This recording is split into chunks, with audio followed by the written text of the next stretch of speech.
Good morning. You know, making s'mores is our family tradition. It all goes back to when Marcia and I got married. Got married on January 4th. We went on our honeymoon. Of course, it was the dead of winter. And so we made s'mores and we so enjoyed them and it was so much fun. It was such a great memory and so we had so many positive feelings associated with that.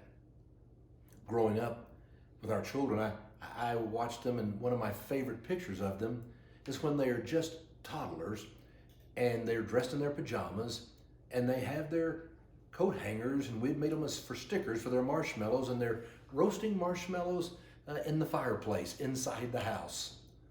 Now, throughout all these years, we've always made s'mores whenever there was something special to celebrate or really just to have a good time. I remember the time that we were up in Colorado and we wanted to go over to the Park Hyatt in Beaver Creek because they have a big fire pit out back. It was in January. We wanted to make s'mores.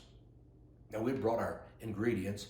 We had graham crackers and we had our chocolate bars and we had our marshmallows because we had been there before, and they had this set up that anybody can come, but just for your convenience, they also have nice packets of all those ingredients. But it's not just a be nice thing. The expense of them is enormous.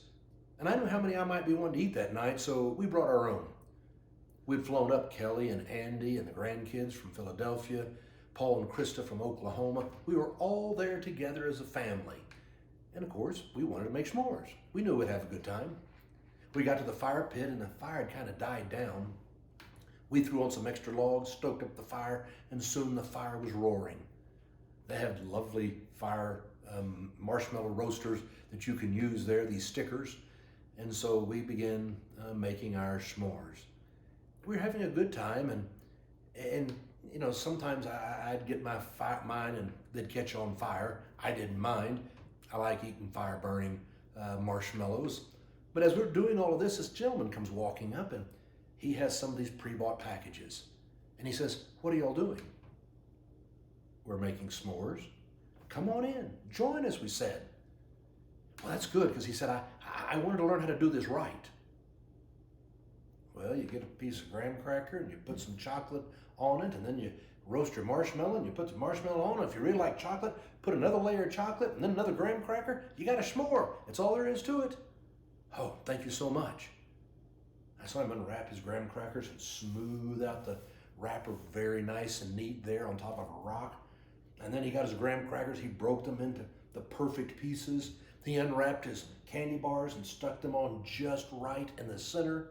And then he got his marshmallows and he put them on a roaster, and he started roasting them ever so carefully so they wouldn't catch on fire. No, there was a slow golden brown.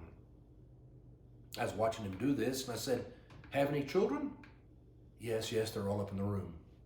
I said, "Well, why don't you invite them down? We'll all have a good time here."